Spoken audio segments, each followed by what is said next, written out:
बहुत स्वागत। आप देख रहे हैं आपका शो कहानी कुर्सी की। मैं हूं सौरभ शर्मा आपके साथ। मैंने आपको बताया नरेंद्र मोदी कह रहे हैं कांग्रेस के पास लड़ाने को 300 सीटें नहीं है, आएंगी कितनी आप खुद अंदाजा लगा लीजिए। काहे को कांग्रेस के लिए अपना वोट खराब करते हैं। राहुल गांधी संविधान की कॉपी लेकर के अपनी सभाओं में जा रहे हैं और कह रहे हैं कि ये संविधान बचाकर रखना है तो वोट करो भाजपा के खिलाफ।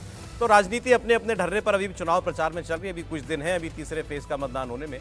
ब्रेक से पहले हमने बात की कि भाई भाजपा अगर तीसरी बार सत्ता में आएगी तो मोदी जी किस किस की राजनीति बंद कर देंगे। हमने यूपी की बात की, बिहार की बात की, ममता बनर्जी की बात हमने की, हमने दक्षिण का भी रुख नहीं किया। दक्षिण में अब किस तरीके से पॉलिटिक्स चेंज होगी उसकी हम लोग आगे बात करेंगे। एक ये भी चर्चा करनी चाहिए कि इस बीजेपी की जीत से अगर होती है, कौन सा नेता प्राइम मिनिस्टर मोदी, अमित शाह, इनके अलावा वो और ताकतवर होकर के उभरने जा रहा है। तो ये पहले आइए इसी की हम लोग बात कर लें। योगी आदित्यनाथ तीसरी बार अगर यूपी डिलीवर हो जाता है बीजेपी के लिए, योगी आदित्यनाथ का जो सितारा है कितना बुलंद होगा? देखिए, अब योगी आदित्यनाथ का सितारा आज भी बहुत बुलंद है। मोदी योगी फिनोमिना की ही बात होती है। मुझे लगता है कि इस चुनाव के बाद उनका कद और बढ़ेगा। भारतीय राजनीति में अगर हम देखें कि इस वक्त जो बड़े नेता निकलते हुए दिख रहे हैं उसमें एक नेता योगी आदित्यनाथ हैं, और योगी आदित्यनाथ ने उत्तर प्रदेश में डिलीवर करके दिखाया है। ऐसा नहीं है कि ठीक है पार्टी बड़ी हो गई, पार्टी के नेता के तौर पर, मुख्यमंत्री के तौर पर हो गए, उन्होंने डिलीवरी दी है। और कम से कम जैसे हम कहते हैं ना कि मुख्यमंत्री के तौर पर जो इतने बड़े राज्य की कानून व्यवस्था जो सबसे बड़ा मसला था उसको उन्होंने दुरुस्त किया। जो इम्प्लीमेंटेशन कहते हैं कि सेंट्रल गवर्नमेंट की स्कीम है उसको राज्य में कैसे कर रहे हैं उसको उन्होंने बहुत अच्छे से केवल यूपी के नेता रह जाएंगे? नहीं, यूपी के नेता, ये तो कहा ही जाता है ना कि दिल्ली का रास्ता लखनऊ से होकर जाता है। भाई मोदी जी ने कहा ना कि हमारे भी माननीय मुख्यमंत्री हैं। तो निश्चित तौर पर राष्ट्रीय राजनीति में योगी आदित्यनाथ की भूमिका और बड़ी होगी इन चुनावों के बाद। कोई और नेता आपको जो दिखाई देता है बीजेपी के? अभी बहुत सारे हैं। देखिए, खट्टर साहब को केंद्र में लाने की बात है, मध्य प्रदेश के पूर्व सीएम जो हैं उनको, शिवराज सिंह चौहान को लाने की बात है, के अन्नामलाई जो हैं वो उभरते हुए नेता हैं। बहुत सारे ऐसे नेता हैं जो इस चुनाव के बाद, शर्मा है, हेमंत बिश्व शर्मा है, बहुत सारे ऐसे नेता हैं जिनका पोटेंशियल दिखाई दे रहा है और पोटेंशियल को आगे नर्चर भी किया जा रहा है। ऐसा नहीं है बीजेपी में उसको नर्चर जाए। अश्विनी वैष्णव नर्चर किया जा रहा है। बहुत जिम्मेदारियां दी हुई हैं बीजेपी ने, बहुत बड़े बड़े पोर्टफोलियो हैं, पार्टी में बहुत काम मिला हुआ है। अनुराग ठाकुर जो हैं उनको जिस तरह से आगे ग्रूम किया जा रहा है, या फिर निर्मला सीतारमन को जिस तरह से ग्रूम किया जा रहा है, सारे ऐसे नेता हैं जिनके पोटेंशियल है और बीजेपी उनको जगह दे रही है इसमें मुझे लगता है देवेंद्र फडणवीस एक बड़ा नाम है। जो देवेंद्र फडणवीस को भारतीय जनता पार्टी के भविष्य के नेता के रूप में मुझे लगता है कि एक आगे लेकर आएगी। जब मुख्यमंत्री बनने के चुनने की बात आई तो सीधे सीधे देवेंद्र फडणवीस को मुख्यमंत्री नरेंद्र मोदी ने चुना था। बड़े नेता होने के बाद भी, वहाँ पर प्रदेश के होने के बाद, जिस तरीके से वो महाराष्ट्र की राजनीति के अंदर देख रहे हैं, केंद्र की राजनीति के अंदर उनको केंद्रीय चुनाव समिति में ले लिया गया है उनको, तो मुझे लग रहा है कि देवेंद्र फडणवीस एक बड़े नेता है, क्योंकि संघ का भी उनका एक सपोर्ट है। नागपुर से आते हैं, संघ का पूरा हाथ है। तो भारतीय राजनीति में अगर आपको बहुत आगे बढ़ना है तो ये भी देखना पड़ता है कि राष्ट्रीय सेवक संघ उसके पीछे कितनी ताकत से खड़ा है। नितिन गडकरी को पहले भेजा गया था, सीधे राष्ट्रीय अध्यक्ष बना के भेज दिया गया था, जबकि वो दिल्ली की राजनीति में फिट नहीं थे। लेकिन संघ ने कहा कि ये दिल्ली की जो महाराष्ट्र की और बात भी नहीं की। इस चुनाव से महाराष्ट्र की राजनीति कैसे प्रभावित होगी? मुझे लगता है कि इसके बाद कई अभी ये कह देना किसी भी लोकसभा चुनाव से प्रभावित है, मुझे लगता है कि जल्दी होगी। 4 महीने बाद विधानसभा चुनाव होंगे, वो तय करेंगे महाराष्ट्र की राजनीति को, क्योंकि 2024 का ये चुनाव है, प्रधानमंत्री मोदी के नाम पे वोट पड़ेगा, इसमें कोई दो राय नहीं है। असली परीक्षा वहाँ की राजनीति की, उद्धव ठाकरे चाहे हो, एकनाथ शिंदे हो, अजित पवार हो, शरद पवार हो, वहाँ के जो क्षेत्रीय नेता, जो बड़े नेता बनते हैं, उनकी राजनीति विधानसभा चुनाव में मालूम पड़ेगी, क्योंकि वो इस बात को जानते हैं कि लोकसभा चुनाव में प्रधानमंत्री मोदी के नाम पे वोट पड़ने वाला है। लेकिन महाराष्ट्र की जनता किस दिशा में सोच रही है, इसका इंडिकेशन इस चुनाव में जरूर पड़ेगा। लेकिन 4 महीने के बाद जब विधानसभा चुनाव होंगे, उसमें जो रिजल्ट आएगा वो बता देगा कि महाराष्ट्र की राजनीति के अंदर क्या अभी भी उद्धव ठाकरे, बाला साहेब ठाकरे के सेंटिमेंट को जनता से जुड़ी हुई है। शरद पवार सब कुछ गंवाने के बाद भी, परिवार टूटा, अपनी पार्टी, सरकार चली गई, पार्टी चली गई, उसके बाद भी क्या शरद पवार आज भी मराठाओं के नेता और अपनी भूमिका बना के रखते हैं। एकनाथ शिंदे जिनको इतना सपोर्ट मिला, जो आज मुख्यमंत्री है, उनको एकनाथ शिंदे को शिवसेना मिल गई बाला साहेब ठाकरे की, क्या वो वोट बैंक जो शिवसेना के साथ जुड़ा हुआ था वो वोट बैंक एकनाथ शिंदे के साथ जाता है कि नहीं, ये विधानसभा चुनाव में तय होगा। लोकसभा चुनाव तो प्रधानमंत्री मोदी का है, तो यहाँ पर वोट सारे प्रधानमंत्री मोदी के नाम। महाराष्ट्र से क्या रिपोर्ट आ रही है अभी तक आपके पास चुनाव की? मुझे लग रहा है कि महाराष्ट्र में भारतीय जनता पार्टी बेहतर कर रही है, लेकिन अजित पवार और एकनाथ शिंदे के लिए बहुत अच्छा नहीं है। लेकिन एक खबर यह भी है कि एक जिस तरीके से दलितों को लेकर संदेश पूरे देश के अंदर जा रहा है, एक वर्ग ऐसा है दलितों का जिन्हें ये लग रहा है कि महाराष्ट्र के अंदर कहीं फिर से अगर सरकार बनती है तो मराठा मुख्यमंत्री है, मराठा उप मुख्यमंत्री है, कहीं ऐसा तो नहीं है कि दलितों के अधिकारों को कम किया जाएगा। ये एक सेंटिमेंट जमीनी स्तर पर थोड़ा सा महसूस हो रहा है। लेकिन प्रधानमंत्री मोदी ने जिस तरीके से भी महाराष्ट्र की रैली में जिक्र किया है, आज वो महाराष्ट्र उसका जिक्र करेंगे, मुझे लग रहा है जमीनी स्तर पर संघ भी इस मामले में एक्टिव है, बीजेपी के कार्यकर्ता एक्टिव है। बहुत ज्यादा असर नहीं होगा, थोड़ा असर जरूर पड़ेगा, लेकिन भारतीय जनता पार्टी सबसे ज्यादा सीटें महाराष्ट्र में जीतने जा रही है। सर, यूपी में बीजेपी में आपको इस चुनाव में अगर जीत भाजपा की होती है, कौन सा लीडर उभरता हुआ दिखाई देता है, यंग लीडर? देखिए, हम लोग लीडर की बात करते हैं तो पहले उसको परिभाषित कर लें। A leader is not one who is led by the masses, a leader is one who leads the masses. और इस परिभाषा को यदि आप मानक बना लेते हैं तो जिनका कई लोगों को, जिन टेक्नोक्रेट की आपने बात किया, चाहे वो वित्त मंत्रालय से हों, चाहे, मैं उनको नेता की कैटेगरी में नहीं है, बहुत अच्छे डिलीवर कर रहे हैं। और अमेरिकन डेमोक्रेसी में तो आप देखेंगे कि अमेरिका के जो कैबिनेट होते हैं प्रेसिडेंट का, उसमें से बहुत सारे टेक्नोक्रेट्स ही होते हैं। फॉरेन पॉलिसी है तो कोई फॉरेन पॉलिसी का प्रोफेसर होगा, डिफेंस है तो डिफेंस मिनिस्ट्री का डिफेंस डील कर रहा है। वैसे ही प्रधानमंत्री ने एक अनूठा प्रयोग किया है कि 2014 से आप देखेंगे कि गवर्नेंस में टेक्नोक्रेट बढ़ा है। लेकिन इसको ये कह देना कि वो भारतीय जनता पार्टी के आने वाले दिनों में नए नक्षत्र हैं, नेताओं की कैटेगरी में आप उनको नहीं डालें तो बेहतर होगा। दूसरी बात, देवेंद्र फडणवीस जैसे नेता की हम बात करेंगे या अन्नामलाई जैसे नेता की बात करेंगे तो निश्चित तौर पर ये सब नेता जो हैं वो भारतीय जनता पार्टी के उभरते हुए नक्षत्र, ध्रुव तारा आपको दिखाई देंगे आने वाले दिनों में। जहाँ तक योगी आदित्यनाथ जी का सवाल है, मुझे लगता है कि भारतीय जनता पार्टी चाहेगी कि वो प्रदेश में ही रहें। ऐसा इसलिए कि इस बड़े प्रदेश को आप ये देखिए कि ये यूरोप के 3 कंट्री के बराबर एक अकेला प्रदेश है। कोई उत्तर प्रदेश का मुख्यमंत्री बनना कोई सामान्य बात नहीं है, ये बहुत बड़ी बात है। आप सोच सकते हैं कि 2 महाराष्ट्र एक साथ मिला दें, 2 बिहार मिला दें, तब जाकर के आपकी एक स्टेट ऐसा बन रहा है। तो ऐसे स्टेट को गवर्न करने के लिए मुझे लगता है कि योगी आदित्यनाथ जी का अभी भी प्रदेश की राजनीति में ही उनका स्थान रहेगा। मुझे नहीं लगता है कि वो केंद्रीय राजनीति में स्वयं भी आना पसंद करेंगे और केंद्रीय राजनीति में उनके लिए बहुत बड़ी जगह होगी, मुझे फिलहाल नहीं होता हुआ दिखता है। ये तभी हो सकता है जब वो प्राइम मिनिस्टर के कैंडिडेट के लिए अपने आप को दावेदार घोषित करें, जिसकी मुझे दूर दूर तक कोई संभावना, अभी उसमें काफी वक्त है, कोई दूर दूर तक इसकी कोई संभावना नहीं दिखती है।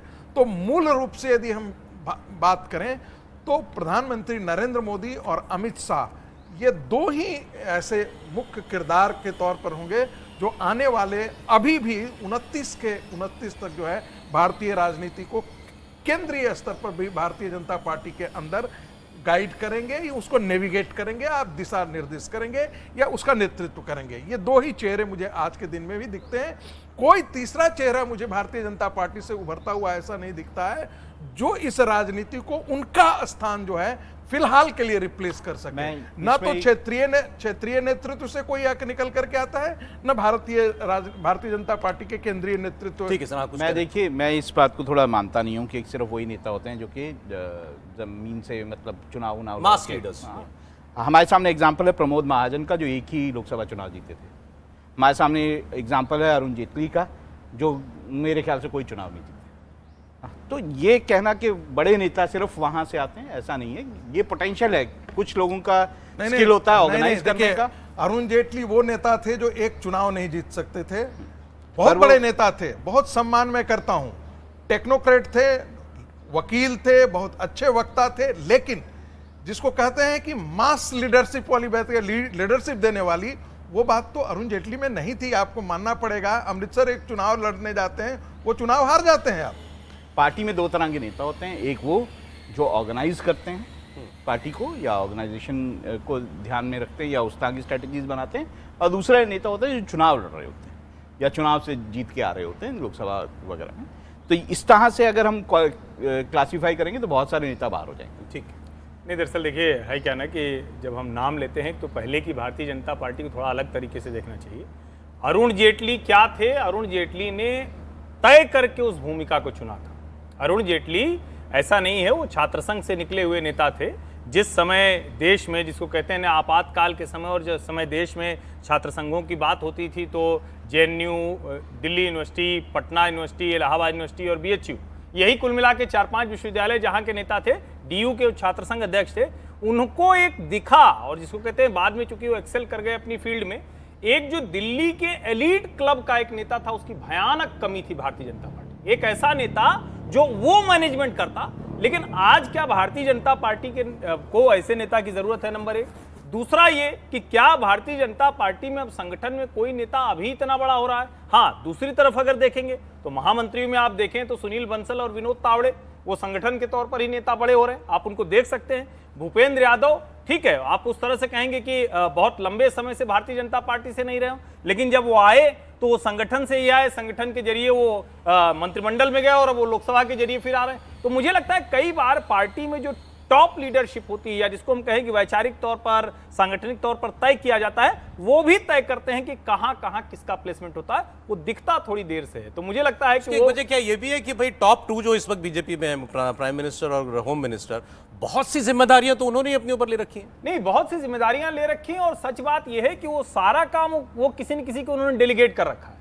लेकिन चूंकि इन दोनों का व्यक्तित्व इतना बड़ा है, मतलब नरेंद्र मोदी का इतना व्यक्तित्व बड़ा है कि उसके बाद अमित शाह का नंबर आता है, और अमित शाह का व्यक्तित्व इतना बड़ा है कि जो अगर कर भी रहा है तो वो दिखेगा नहीं, वो दिखाना नहीं चाहेगा। एक डर भी पार्टी के भीतर, एक डर भी है ना कि ज्यादा हमने अपने आप को दिखाया, पता चला हमारे पत्ता कट गया। ये वाला भी तो सिस्टम है ना। सौरभ जी, एक अगर आप भारतीय जनता पार्टी का इतिहास देखोगे सर, तो लाल कृष्ण आडवाणी और अटल बिहारी वाजपेयी दो बड़े नेता थे जो भारतीय जनता पार्टी को पूरा कंट्रोल करते थे। अब ये कह सकते हैं कि अध्यक्ष बदलते रहते थे, जना कृष्णमूर्ति अध्यक्ष बने, कुशाभाऊ ठाकरे अध्यक्ष बने, बंगारू लक्ष्मण अध्यक्ष बने, राजनाथ सिंह अध्यक्ष बने, लेकिन पार्टी में वही होता ना जो अटल बिहारी वाजपेयी, लाल कृष्ण आडवाणी चाहते थे। अध्यक्ष बदलते थे लेकिन पार्टी इन दोनों नेताओं की छत्रछाया में रही। वैसे ही अब भारतीय जनता पार्टी नरेंद्र मोदी और अमित शाह की छत्रछाया में रहेगी। अध्यक्ष चाहे फिर उसके बाद नड्डा जी आ जाए, नड्डा जी की जगह भूपेन्द्र यादव आ जाए, अध्यक्ष बदलते रहेंगे। नरेंद्र मोदी और अमित शाह जब तक भारतीय राजनीति में रहेंगे, भारतीय जनता पार्टी उनके दिशा निर्देशन में ही चलती रहेगी। कैसे तय करेगा वो भी महत्वपूर्ण। मुझे लगता है ये एक बड़ी चीज है, इसको देखना चाहिए। संगठन में जो लोग आते हैं वो मूलतः, जैसे अभी जिक्र हुआ विनोद तावड़े जी हैं या सुनील बंसल जी हैं, आप इन सब लोगों को आप देखेंगे, ये सारे आपको मास लीडर के तौर पर नहीं आपको दिखाई देंगे। ये सब पर्दे के पीछे, लेकिन इन बहुत बड़ी ताकत है ये। यदि जो आप जिसको कहते हैं शतरंज की बाजी पर आप मोहरे बिछाते हैं, तो इनमें सबसे बड़ी भूमिका इन्हीं लोगों की होती है। चाहे वो जो है वो भूपेंद्र यादव हों बिहार की राजनीति को, बिहार के या राजस्थान की राजनीति में या मध्य प्रदेश की राजनीति में, तो ऐसे संगठनकर्ता संगठन के तौर पर एक प्रकार के लीडर हैं। दूसरे हिस्से जो से कहते हैं हम टेक्नोक्रेट, अरुण जेटली जी को हम उसी कैटेगरी में हम लेकर के मानते हैं।